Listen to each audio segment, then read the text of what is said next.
자, 반갑습니다. 오늘은 역학적 에너지 보존 단원의 일, 운동 에너지, 포텐셜 에너지, 자, 이런 것들에 대해서 한번 살펴보도록 하겠습니다. 렛츠고. 자, 이번 단원에서 배울 내용들은 앞서 배운 것들과는 조금 다른 느낌인데요. 먼저 에너지라는 개념에 대해서 이야기를 해볼 겁니다. 이 에너지를 이야기하기 위해서는 먼저 일이라는 개념을 함께 이야기를 해야 됩니다. 이 물리에서 말하는 일이란 무엇일까요? 두 조건을 만족했을 때 일을 했다라고 이야기를 하고요. 첫 번째는 물체에 힘이 작용하고 이 힘이 작용한 방향으로 이동했을 때 우리는 일을 했다라고 이야기를 합니다. 기호로 표현해 본다면 일은 work의 앞글자 W를 쓰고요. 힘 F 곱하기 이동 거리 S로 표현합니다. 자, 그럼 단위도 한번 살펴볼까요?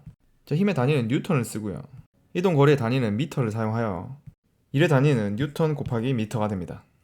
이렇게 J로 쓰고 줄이라고 읽기도 합니다. 자, 이 일은 방향을 가지는 물리량이 아니라 크기만을 가지지만 플러스 값과 마이너스 값 모두를 가질 수 있습니다. 예를 들어 스파이더맨이 거미줄을 아이스크림에게 쏘았군요.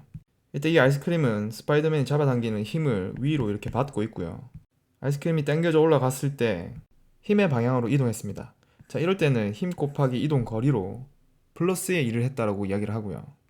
자, 이번에는 타노스를 이렇게 들고 있는데 즉 스파이더맨이 타노스에게 가하는 힘의 방향은 윗 방향이라는 거죠. 근데 타노스가 너무 무거워서 아래로 이렇게 떨어지고 있습니다. 물론 이동한 스파이더맨은 이 타노스를 계속 잡아당기고는 있습니다. 그럼 이 경우에는 이 스파이더맨이 가하는 힘의 방향과 물체가 이동하는 방향이 반대 방향이기 때문에 스파이더맨이 타노스에 한 일은 마이너스 fs 이런 형태로도 나타날 수가 있다는 거죠. 자, 여기까지 일에 대해서 이야기를 했습니다. 처음 에너지를 정의하기 위해서 우리가 일을 이야기를 했죠.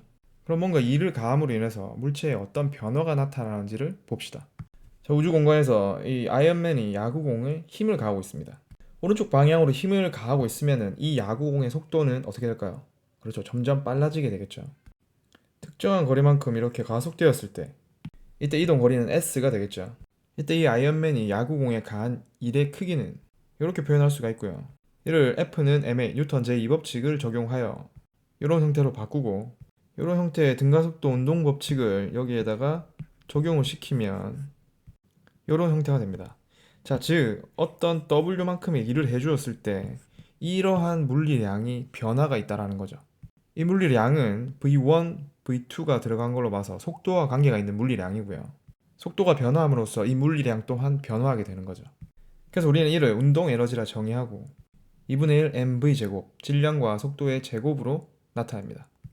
자, 앞으로 표기할 때는 운동 E 혹은 이 에너지의 기호 E에다가 K를 붙여서 표현하기도 하겠습니다. 이 운동 에너지의 단위는 J로 쓰고 줄로 읽습니다. 자, 이거 아까 전에 봤죠? 그렇죠. 일의 단위 또한 줄이었죠. 그래서 우리는 일과 이 운동 에너지는 같은 단위를 사용한다는 거, 즉 서로 호환이 되는 물리량이라는 거죠.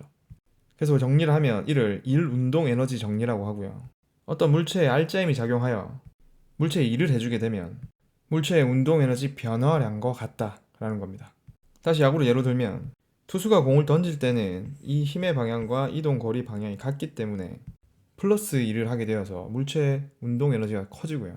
날아가고 있는 공을 포수가 받았을 때는 이렇게 힘의 방향과 이동 거리 방향이 반대 방향이기 때문에 마이너스 1을 하게 되어서 물체의 운동 에너지가 줄어들어서 0이 되는 겁니다. 살펴본 것과 같이 일이란 에너지를 만들어내기도 합니다. 혹은 이 에너지를 이용해서 일을 할 수 있는 경우도 있죠. 자, 엄청나게 아름다운 폭포죠. 이 폭포 아래에 물레방아 같은 걸 둔다면 이 높은 곳에서 낮은 곳으로 떨어지는 물은 이 물레방아를 돌리면서 일을 할 수가 있습니다. 높은 곳에 있는 물이 뭔가 잠재적인 능력을 가지고 있다는 뜻이죠. 이 활도 마찬가지입니다. 이 줄이 화살에게 힘을 가하고 화살 앞으로 밀어내면서 일을 하게 되죠. 그렇다면 이 활 시위도 뭔가 일을 할 수 있는 잠재적인 능력이 있다는 걸 의미를 합니다. 이렇게 겉으로 드러나진 않지만 상대적인 위치에 의해서 잠재적으로 가지고 있는 에너지를 포텐셜 에너지라고 합니다. 왼쪽에서 본 것 같이 높은 곳에 있는 물이 아래로 떨어지면서 일을 하는 경우 중력에 의해서 발생하는 포텐셜 에너지이기 때문에 중력 포텐셜 에너지라고 하고요. 자, 만약에 지구 위에 어떤 지표면을 기준으로 했을 때 이때 기준은 누구나 자기 마음대로 잡을 수 있고요. 탄수가 여기 서 있다고 해볼까요? 탄수가 지구로부터 받는 중력의 크기는 질량 m에다가 중력 가속 g를 곱한 값만큼이고요.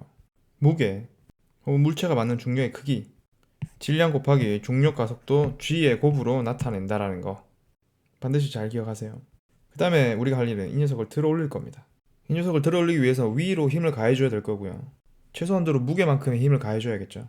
자, 그럼 이 친구를 이렇게 들어 올려가지고 H만큼 들어 올렸을 때, 이때 이 힘이 이 타노스에게 한 일의 양은 힘 곱하기 힘의 방향으로 이동한 거리로 나타낼 수 있기 때문에 mg에다가 h를 곱한 양만큼이 되죠. 타노스에게 이만큼의 일이 가해졌기 때문에 타노스는 중력 포텐셜 에너지를 이 값만큼 가지게 되는 겁니다. 그래서 중력 포텐셜 에너지는 에너지 기호 E에다가 포텐셜 P를 붙여서 EP로 표시를 하고요. 질량, 중력 가속도, 기준 면으로부터의 높이, 요 셋의 곱으로 표현이 됩니다.